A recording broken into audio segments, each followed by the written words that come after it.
আসসালামু আলাইকুম রহমতুল্লাহি ওয়া বারাকাতুহু। সম্মানিত দর্শক শ্রোতা মণ্ডলী, আজকে এই সোশ্যাল মিডিয়ার মাধ্যমে, সোশ্যাল মিডিয়া বলতে ফেসবুক, ইউটিউব এবং হোয়াটসঅ্যাপ ইত্যাদি, এর মাধ্যমে আজকে যে বিষয় নিয়ে কথা বলতে যাচ্ছি সেই বিষয়টা হচ্ছে কিছু জাহিল বক্তার পরিচয় এবং তৎসঙ্গে যে সমস্ত আলেম, তাকওয়াশীল, পরেজগার, মুত্তাকি, সেই সঙ্গে কোরআন সুন্নাহ অনুযায়ী জীবনযাপন করছে, তাদের বিরুদ্ধে যে এই জাহেল বক্তাদের অপচার বা তাদের নিয়ে নেগেটিভমূলক কথাবার্তা, এই সম্পর্কে আমি কিছু আলোকপাত করতে যাচ্ছি। আপনারা আমার ভিডিওটা শুরু থেকে নিয়ে শেষ লাস্ট পর্যন্ত ফলো করবেন, দেখবেন, শুনবেন এবং কথাগুলো বিবেচনা করবেন। সেই অনুযায়ী আমাদেরকে কাজ করতে হবে। তো যাক, জাহেল বক্তা সম্পর্কে বলতে গিয়ে যেটা বলছিলাম যে আজকে এই জাহেল বক্তাদের কারণে সাধারণ মুসলিম উম্মাহ পথভ্রষ্ট হয়ে যাচ্ছে, ক্ষতিগ্রস্ত হয়ে যাচ্ছে। এটা কি কখনো আপনি আমি ভাবছি? আপনি ভাবছেন কিনা জানি না, তবে আমি যেটা ভাবছি যে এই জাহেল বক্তার কারণে আজকে সাধারণ মুসলিম মানুষ, সাধারণ মুসলিম উম্মাহ কোরআন সুন্নাহকে ত্যাগ করছে, কোরআন সুন্নাহর প্রতি তারা দূরে সরে যাচ্ছে, তারা নিজের জীবনকে পরিবর্তন করতে পারছে না। একজন মুসলিম হিসেবে তার যে দায়িত্ব, তার যে কর্তব্য রয়েছে, সেই দায়িত্ব কর্তব্য থেকে সে পিছিয়ে রয়েছে। তার কারণ এই জাহেল বক্তাদের কারণে। আজকে এই জাহেল বক্তারা এরা জালসাতে বিভিন্নভাবে বক্তব্য দিয়ে থাকেন, গলা সুর বাজিয়ে। মানে জাহেল বক্তা কেন বলতেছি, যে এই জাহেল বক্তারা কিছু জাহেলের মতন কর্মকাণ্ড করে, যেগুলো কোরআন হাদিসে, কোরআন সুন্নাহ অনুযায়ী পাওয়া যায় না।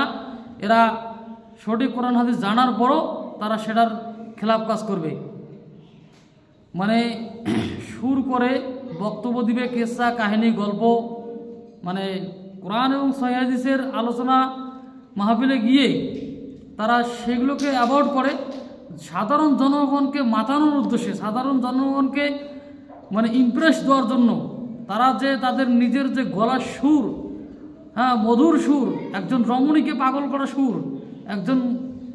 একজন মানে কুমারীকে পাগল করা সুর, গানের সুর, আরও বিভিন্ন সঙ্গীতের সুর, এই বিভিন্ন সুরের মাধ্যমে তারা জালসার মাহফিলে গিয়ে বক্তব্য করাতে কি করে, সাধারণ মানুষকে মজা দেয়, আনন্দ দেয়। কিন্তু সাধারণ মানুষের যে একটা, তাদের প্রতি যে একটা দায়িত্ব ছিল, যে তাদেরকে কিছু কোরআন সুন্নাহর আলোকে কিছু এমন এমন কথা বলবে, যে কথাগুলো শুনে একটা মানুষের জীবন পরিবর্তন হবে, একটা মানুষ ভালো পথে চলে আসবে, সেটা না হয়ে তার বিপরীত হয়ে যাচ্ছে, মানুষ আরও বেশি খারাপ হয়ে যাচ্ছে। যেরকম একজন গান বাজনা, গানের মাহফিলে যারা গান শুনতে যায়, গানকে যেভাবে তারা উপভোগ করে, কখনো গায়ক হতে পারে না। আর এই শ্রোতারাও ওই জাহেল বক্তা যারা সুর করে বক্তব্য দিয়ে বেড়ায়, তাদের বক্তব্য শুনে কোনো মানুষ পরিবর্তন হয় না, কোনো বক্তাও হতে পারে না, শুধু গানের মতন করে মজাই নেওয়া হয়। তো এই জাহেল বক্তাদের সম্বন্ধে মানে এদের সাথে যখন আমার কিছু কথাবার্তা হয়েছিল, কনভিকশন হয়েছিল, তারা এই উত্তর কি বলে জানেন? আমাকে এমন এমন বক্তা কিছু বলছে যে ভাই, আল্লাহ তাআলা আমাকে সুর কেন দিল? যদি সুর দিয়ে বক্তব্য না যায়, তাহলে সুরটা কেন দিল? সুরটা আমি কোথায় লাগাবো? এই জাহেল বক্তার কথা শুনেন। এটা একদম জাহেল বক্তা ছাড়া কোনো ভালো বক্তার কথা হতে পারে না। আরে ভাই, সুর দিয়েছে, সুরের জায়গা আছে, পবিত্র কোরআন মাজিদ আছে, ওখানে বলা আছে যে তোমরা কোরআনকে শুদ্ধ করে তেলাওয়াত করো, ওয়ারাত্তিলিল কোরআন তারতিলা, এর আয়াত দেওয়া আছে। তো সেই জায়গায় সুর ব্যবহার না করে আপনি সাধারণ মানুষকে নিজের রং ঢংছং কেসা কাহিনী, গল্প, কোরআন হাদিসকে দূরে সরে দিয়ে আপনি কেসা কাহিনী, গল্পের মতন করে, জাহেলের মতন করে বক্তব্য দিয়ে মানুষকে ইমপ্রেস করছেন, মানুষকে আনন্দ দিচ্ছেন। তোমার দ্বারা কয়টা মানুষ পরিবর্তন হয়েছে? কি বুঝাতে যাচ্ছ তুমি? কি বুঝাতে যাচ্ছ তুমি? তোমার দ্বারা কয়টা মানুষ পরিবর্তন হয়েছে? অসম্ভব। আমার জানা মতো তোমার মতন বক্তার দ্বারাই কোনো মানুষ পরিবর্তন হয় নাই। তোমার দ্বারা মানুষ ক্ষতিগ্রস্ত হয়েছে, তোমার দ্বারা মানুষ বেহায়া হয়ে গেছে, তোমার দ্বারা মানুষ তাকওয়া কি জিনিস বুঝতে পারে নাই, পরহেজগার কি জিনিস বুঝতে পারে নাই, কোরআন সুন্নাহ কি জিনিস বুঝতে পারে নাই। তোমার জন্য এগুলো মানুষ বুঝতে পারে নাই। তোমার জাহিলিয়াতের কর্মকাণ্ডের জন্য সাধারণ মুসলিম মানুষ অনেক দূর সরে গেছে ইসলাম থেকে। ও তুমি মনে করছো আমাদের দ্বারা ইসলাম বেশি প্রচার হচ্ছে না, আমার দ্বারা বেশি মানুষ ধর্মের দিকে আসছে না? অসম্ভব। আরে ডাক্তার জাকির নায়কের কথা বলি, ওনার কোনো সুর আছে? আপনারা দেখছেন ভাই সুর আছে? ডাক্তার জাকির নায়কের কোনো সুর নেই। বিনা সুরে যেভাবে মানুষকে সেটা ইমপ্রেস করে, মানুষকে যেভাবে ইসলামের দিকে দাওয়াত দেয়, মানুষ যত ইসলাম গ্রহণ করে, মানুষ যত কোরআন সুন্নাহ মেনে চলে, যত মানুষ পরিবর্তন হচ্ছে। আরে মুসলিম তো পরিবর্তন হচ্ছেই, তার সঙ্গে গায়ের কম আজকে হাজার হাজার গায়ের কম হিন্দু থেকে তারা ইসলাম গ্রহণ করছে। এই ডাক্তার জাকির, যার কথার মধ্যে কোনো গর্জন নেই, টর্জন নেই, কোনো সুর নেই, কোনো রং নেই, ঢং নেই, চং নেই, একটা সাধারণ স্যাম্পল মানুষ স্যাম্পল পোশাক পরে জনগণের সামনে বক্তব্য দেয়, আর তার বক্তব্যতে মানে হাজার হাজার মানুষ পরিবর্তন হয়। তোমার মতন জাহেল বক্তার দ্বারায় কয়েকটা মানুষ পরিবর্তন হয়েছে। তুমি কি দেখাতে চাও, কি বলতে চাও তুমি? অসম্ভব। তোমাকে বলে যে তোমার সাবধান হও, তোমার জাহিলিয়াতকে তুমি বন্ধ করো। তুমি খুব বেশি দেখো আব্দুর রাজ্জাক বিন ইউসুফ হাফিজাহুল্লাহ, যার কোনো সুর নেই, তার শুধু গলার গর্জন রয়েছে, যে গর্জন মানুষকে বিবেককে লাড়িয়ে দেয়, মানুষের বিবেককে চিন্তা চেতনা করে দেয়। এই আব্দুর রাজ্জাক বিন ইউসুফের বক্তব্য শুনে হাজার হাজার যুবক আজকে ভালো মতো চলে এসছে। হাজার হাজার যুবক যে ইসলাম সম্পর্কে কিছু জানতো না, বুঝতো না, সেই যুবকটা মতো পরিবর্তন হয়ে গেছে। তার পোশাক বিহার মতো পোশাক পরে চলাফেরা করছিল, পোশাক পরেছে, তার শালীনতা রয়েছে, তার শালীনতা একটা পরিবেশ তৈরি করে দিচ্ছে। এই আব্দুর রাজ্জাক বিন ইউসুফের কথা শুনে সে নেশা ছেড়ে দিয়েছে, সে নামাজ পড়তো না, নামাজ পড়া শুরু করে দিচ্ছে। হাজার হাজার যুবক পরিবর্তন হয়েছে। যে ছিল নেশায় ডুবিয়েছিল, এইরকম যুবক কিন্তু পরিবর্তন হয়ে গেছে।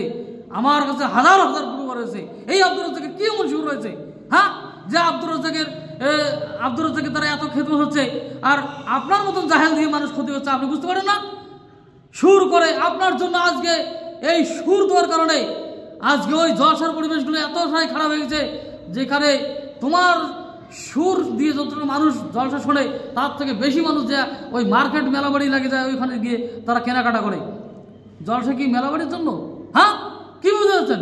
জলসাতে মেলাবাড়ি হয় কেন? তোমার মতন জাহেল বক্তার কারণে ওই মেলা বসে জলসাতে, তোমার মতন জাহেল বক্তার কারণে ওই মেলাতে, ওই জলসাতে মেলা বসে, তোমার মতন আলেমের কারণে। তুমি মনে রাখো, তোমার পরিবর্তন হওয়ার বিশেষ প্রয়োজন রয়েছে। আজকে যারা মাযহাবী ভাই, তারা তো অনেক বেদাত কাজ করে। আজকে আমাদের আহলে হাদিস আলেমদের মধ্যে অনেক জাহেল বক্তা আছে, যারা নিজেকে খুব বড় মহান বিদ্বান মনে করে, বড় বক্তা মনে করে, বড় আলেম মনে করে, কিন্তু তারা যখন ফিল্ডে গিয়ে যারা কথা বলে, তখন তার আলেমের কোনো পরিচয় থাকে না। তারা ওই জাহেল বক্তাদের মতন করে, জাহেল বেদাতির মতন করে তারা বক্তব্য দেয়, আলোচনা করে স্টেজে গিয়ে। লজ্জা থাকা উচিত। তোমার দ্বারা মানুষ পরিবর্তন হয় না। তুমি আব্দুর রাজ্জাকের নামে সমালোচনা করো, তুমি ডাক্তার জাকির নায়কের নামে সমালোচনা করো, তুমি মতিউর রহমান মাদানির নামে সমালোচনা করো, তুমি মুজাফফর বিন মুহসিন নামে সমালোচনা করো, তুমি আবু বকর জাকারিয়া হাফিজাহুল্লাহ নামে সমালোচনা করো, তুমি মুখলিসুর রহমান বিন আশাদ মাদানির নামে সমালোচনা করো, তুমি ইসমাইল মাদানির নামে বিভিন্ন ইত্যাদি এই সমস্ত আলেমদের নামে তুমি সমালোচনা করো। আর এদের দ্বারা যে ইসলামের যে উপকার হয়েছে, তোমার দ্বারা শিখিয়ে না 4 আনা 5 পয়সা তোমার দ্বারা উপকার হয়নি। তুমি কি বুঝতে চাচ্ছ, কি দেখাতে চাচ্ছ? তুমি তোমার এত যুক্তি লজিকতা তুমি কোথায় ঘাটাও? তুমি লজিক দেখাও যে সুর কোথায় ব্যবহার করবো। অসম্ভব। তোমার দ্বারা এই কাজ বন্ধ করতে হবে। তুমি এই সমস্ত জাহিলিয়াত কর্মকাণ্ড ছেড়ে দিতে হবে। তোমাকে 24 ঘন্টার মধ্যে তোমার পরিবর্তন হওয়া উচিত। বলে দিচ্ছি, আজকে এই সোশ্যাল মিডিয়ার মাধ্যমে আমি একজন ক্ষুদ্র নগণ্য শিক্ষার অধিকারী। আমার মধ্যে সেই রকম আমি বেশি ইসলাম সম্পর্কে আমি স্টাডি করি নেই, তবে আমি ইসলাম সম্পর্কে যতটুকু হালকা ফালকা আমার ক্ষুদ্র জ্ঞান দিয়ে আমি রিসার্চ করেছি যে ইসলামের মধ্যে এরকম কোনো বিষয় নেই যে রং চং ঢং দিয়ে, কেসা কানি দিয়ে, সুর দিয়ে আপনি জনগণকে মাথাবেন, জনগণকে সামনে বক্তব্য পেশ করবেন। এটা আমার জানা নেই। আমি কোরআন সুন্নাহ অনুযায়ী পড়াশোনা করে যতটা বুঝেছি। আপনার শুধু এই ধান্দা কিছু তো, আপনি ইসলামকে নিয়ে ব্যবসা করছেন, আপনি ইসলামকে নিয়ে টাকা উপার্জন করার ধান্দায় এই কাজ করছেন। ও আপনি যদি সাধারণ স্যাম্পল ভাবে বক্তব্য দেন, তাহলে আপনার কথা মানুষ ইমপ্রেস হবে না, আপনার জলসার ডেট নিবে না, আপনার টাকা ইনকাম হবে না, আপনার পেট পুঁজি ব্যবসা হবে না। এই জন্যই আপনি এই কাজ করছেন, তাই না? আরে ভাই, আল্লাহ তাআলা আপনাকে হাত দিয়েছে, পা দিয়েছে, করে খান। জমিন আছে, আল্লাহর জমিন বিশাল বড় জমিন। এই জন্য করে খান, কাজ করে খান, হালাল উপার্জন করে খান। যদি আপনি বক্তব্য জগতে যদি আপনাকে যদি মূল্যায়ন না করে, আপনি ওই জগতে গিয়ে কাজ করেন, হালাল পথে চলেন। কেন আপনি হারাম পেশা বেছে নিচ্ছেন? হ্যাঁ, খুব সাবধান ভাই, হিসাব একদিন হবে, হিসাব একদিন হবে কালকে আমাদের মাঠে, সেই দিন কিন্তু পার হবেন না। আপনি আপনি পরিবর্তন হন, আপনার পরিবারকে পরিবর্তন করুন। পরিবর্তন হওয়ার আপনার বিশেষ প্রয়োজন আছে। বারবার করে কথা রিপিট করছি, কিন্তু মনে রাখবেন আজকে এই ছিল জাহেল বক্তার কিছু কথা। এবার আমি নিয়ে আসবো আমাদের মধ্যে যারা কোরআন সুন্নাহ অনুযায়ী কিছু আলেম রয়েছে, যারা বড় বড় ইদারাখানা খুলছে আমাদের পশ্চিমবঙ্গের মধ্যে এবং আরও অন্যান্য জায়গার মধ্যে আছে, তাদের সম্পর্কে কয়েকটি কথা বলে আমি আমার আজকের কথা শেষ করবো ইনশাআল্লাহ। আজকে আব্দুর রাজ্জাক বিন ইউসুফ হাফিজাহুল্লাহ সম্পর্কে আমি তেনাকে এখানে নিয়ে এসেছি। জনাব আব্দুর রাজ্জাক বিন ইউসুফ হাফিজাহুল্লাহ, আমি তার অন্ধ অনুসরণ করছি না, আমি প্রত্যেকটা সহিহ আকীদার আলেমকে ভালোবাসি অন্তর থেকে। মতিউর রহমান মাদানী থেকে শুরু করে আব্দুর রাজ্জাক বিন ইউসুফ, মুজাফফর বিন মহসিন, আবু বকর জাকারিয়া হাফিজাহুল্লাহ, এরকম অনেক সহিহ আকীদার বড় বড় আলেম রয়েছেন। আমি সবাইকে আন্তরিকভাবে ভালোবাসি, আমি সবারই অনুসরণ করি, সবারই আলোচনা শুনি, সবারই বক্তব্য শুনি। কিন্তু দুঃখের বিষয়, আজকে এতগুলো আলেম থাকার পরও আব্দুর রাজ্জাক বিন ইউসুফ হাফিজাহুল্লাহর নামে বরাবরই সমালোচনা করতে দেখা যাচ্ছে আমাদের এই কোরআন সুন্নাহ মেনে চলা কিছু আলেমের দ্বারাই। কেন ওটা হবে? আব্দুর রাজ্জাক বিন ইউসুফ কি এমন অন্যায় কথা বলেছে? উনি যেই সমস্ত আজকে উনি কিছু কথা মানুষকে পরিবর্তনের জন্য, মানুষের পরিবর্তন হওয়ার জন্য কিছু কথা তিনি চ্যালেঞ্জ করে কথা বলেন, যে কথাগুলো তিনি ব্যক্তিগতভাবে বলেন না, তিনি মুসলিম এবং বুখারীর হাদিসকে কেন্দ্র করে মানুষকে একটু কড়া করে বলেন, যাতে মানুষ ওই বুখারী এবং মুসলিমের হাদিসগুলো আমল করে। তেনার উদ্দেশ্য শুধু এটাই থাকে, তিনি ব্যক্তিগতভাবে তিনি চ্যালেঞ্জ করেন না। যখনই কোনো বুখারী এবং মুসলিম হাদিস চলে আসে, তখন ওই জায়গাতে তিনি এমনভাবে চ্যালেঞ্জ করেন যে আম গাছে জাম ধরে না, পূর্ণিমার চাঁদ উঠে না, কিন্তু এগুলো জিনিস ঘটে যেতে পারে। আমি যে হাদিসের অনুবাদ করছি, আমি যা বলছি তা থেকে যাবে, এটার কোনো পরিবর্তন, এর মধ্যে চুল পরিমাণ সরিষা প্রবেশ করা যাবে না। তিনি এইভাবে চ্যালেঞ্জ করেন। আর এই কথার কি এমন ভুল বলে তিনি বুখারী এবং মুসলিম হাদিস, আর এটার পরিবর্তন হবে না, আমরা সবাই জানি। বুখারী মুসলিমকে আমরা সকলেই ভালো করে জানি যে এর কোনো পরিবর্তন ঘটবে না। তাহলে এই কথা যদি আব্দুর রাজ্জাক বিন ইউসুফ জোর করে বলাতে যদি অন্যায় হয়, তাহলে আপনার মাদ্রাসার ছাত্র, আপনি বড় বড় ইদারাখানা খুলছেন, আপনার মাদ্রাসার ছাত্র একটা তাকওয়া কি জিনিস বোঝে না, 14 বছর মরণ ফারাগাত করে এসে তার কোরআন সুন্নাহ মানার কোনো ঢং নাই, সে ইসলাম বুঝে না, মানুষকে ইসলাম বুঝতে পারে না। মাদ্রাসায় পড়াশোনা করে সে মোবাইলে অশ্লীল বেহায়াপনা, মোবাইলকে অশ্লীলতার বেহায়াপনা দিয়ে মোবাইল চালায়, মোবাইলকে ব্যবহার করে। তোমার মাদ্রাসার ছাত্র এইরকম কেন? হ্যাঁ, মাদ্রাসার ছাত্র, আপনার বড় বড় মাদ্রাসা খুলেছেন, মাদ্রাসার ছাত্র এখনো 14 বছর 15 বছর পড়াশোনা করে এসেও ইসলাম বুঝতে পারে না, সহিহ আকীদা কি জিনিস বুঝে না, মানহাজ কি জিনিস বুঝে না, তাওহীদ কি জিনিস বুঝে না, তারা নিজেরাও বুঝে না এবং জাতিকেও বুঝাইতে পারে না। তাহলে তারা কি এতদিন ধরে মাদ্রাসা পড়াশোনা করলো? এই তোমার এই ইদারাখানায় পড়াশোনা করে তারা কি শিক্ষা অর্জন করলো? আর আব্দুর রাজ্জাক বিন ইউসুফ, যার মধ্যে তাকওয়ার, তাকে দেখলেই মনে হয় যেন সাহাবাদের জীবনের, আল্লাহ রাসূল এবং সাহাবারা যেভাবে জীবনযাপন করছেন, তিনি সেইভাবেই জীবনযাপন করছেন। তেনাকে দেখে এরাই মনে হচ্ছে, তেনাকে দেখেই মনে হয় তিনি একজন তাকওয়াশীল মানুষ। তেনার কথার মধ্যে দাম্ভিকতা আছে, তার কথার মধ্যে হিদায়াতের নিশানা পাওয়া যায়, তার কথাতে মানুষ শত শত হিদায়াত হয়ে যাচ্ছে, আর আপনি তার বিরুদ্ধে লেগে আছেন। আমি এখানে অন্ধ অনুসরণ করছি না, আমি হক কথা তুলে হচ্ছি। জনাব আব্দুর রাজ্জাক বিন ইউসুফের সম্পর্কে আমি বলতে গিয়ে এই কথাগুলো আমাকে বলতে বাধ্য হচ্ছে যে আমরা দেখতেছি এই মানুষটার নামে এত সমালোচনা হচ্ছে আমাদের কোরআন সুন্নাহ আলেমদের মধ্যে, যারা সহিহ আকীদা আহলে হাদিস নামে পরিচয় দিচ্ছেন, তারা পর্যন্ত এই আব্দুর রাজ্জাক বিন ইউসুফের সমালোচনা করে যাচ্ছেন। কেন সমালোচনা হবে? ভুল ভাল সবার জীবনে আছে, ভুলের ঊর্ধ্বে কেউ নয়, প্রত্যেকটা মানুষ ভুলের মধ্যে আছে।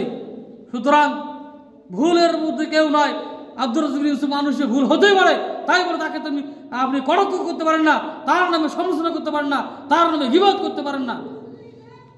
আব্দুর রাজ্জাক বিন ইউসুফ গত 5 বছরের মধ্যে যে দাওয়াতি ময়দানে সফলতা দেখিয়েছেন, আপনি 30 বছর সেটা করতে পারেন নাই, আপনি 20 বছর সেটা করতে পারেন নাই। কি দেখাইতে চান আপনি? বলেন কি আপনি? হ্যাঁ, কি বলেন আপনি? ওনার মতন দাওয়াতি কাজ করতে পারছেন? আগে করেন, তারপরে আপনি জাতির সামনে এরকম অপচার করেন। নিজে তো কিছু করতে পারবেন না, আবার অন্যের নামে সমালোচনা করবেন, অসম্ভব, এটা হতে পারে না। আপনাকে সাবধান হওয়া উচিত। বড় বড় এদের এখন খুলছেন, বড় বড় মাদ্রাসা খুলছেন, সেই মাদ্রাসার পরিবর্তন নাই, ছাত্রদের মধ্যে অনেক কমি রয়েছে। আমি শিক্ষা জীবনে পড়াশোনা করেছি কয়েকটা মাদ্রাসায়, পরিবেশ এত খারাপ যেখানে আমার মতন ছাত্র সেই মাদ্রাসায় পড়াশোনা করতে পারেনি। পরিবেশের কারণে আমি সেখানে ত্যাগ করেছি, মাদ্রাসা পড়াশোনা ছেড়ে দিয়েছি। আমার মতন ছেলে মাদ্রাসায় কেন ওই সমস্ত নোংরা কাজ হবে? হ্যাঁ, আগে আপনি আপনার মাদ্রাসা ছাত্রকে তরবিয়ত শেখান, পরহেজগার শেখান, তাকওয়া শেখান, মুত্তাকি কি জিনিস শেখান, তারপর অন্যান্য সমালোচনা করেন। শুধু টাকা দিয়ে পাহাড় কুম্ভীর করে মাদ্রাসাকে বিল্ডিং একদম হাঁকিয়ে দিচ্ছেন, 10 তলা বিল্ডিং, 20 তলা বিল্ডিং মাদ্রাসা এড়িয়ে বিশাল বড় করে দিচ্ছেন, কিন্তু তাকওয়ার কোনো চিহ্ন পাওয়া যায় না। ছাত্রদের মধ্যে কোনো পরিবর্তন নাই। ছাত্র কম্বল তলে নোংরা অশ্লীল কেন দেখবে? কেন দেখবে? অশ্লীল বেহায়াপনা কেন দেখবে? পর্নোগ্রাফি কেন ইউজ করবে? কেন এগুলো হবে? মাদ্রাসার ছাত্র কি জায়গায় যাচ্ছেন আপনি? সমালোচনা, খালি সমালোচনা, রাত দিন সমালোচনা। এত সমালোচনা কিসের এত সমালোচনা? সমালোচনা বন্ধ করুন, নিজের জায়গায় নিজে ঠিক থাকুন, আগে নিজেকে পরিবর্তন করেন, তারপর অন্যান্য কথা বলেন। বড় বড় মাদ্রাসা খুলে মাদ্রাসাকে এখনো ঠিক করতে পারেন নাই, খালি টাকার কুম্ভীর দিয়ে সবকিছু সাজিয়েছেন, কিন্তু আসল মেন জিনিস আপনি এখনো তৈরি করতে পারেন নাই। এর জন্য সবারই পরিবর্তন হওয়ার প্রয়োজন আছে। সবাই আগে নিজেকে দেখুন, কুআনফুসুকুম আহলিকুম নারা, আগে নিজে বাঁচুন, তারপর অপরকে বাঁচান।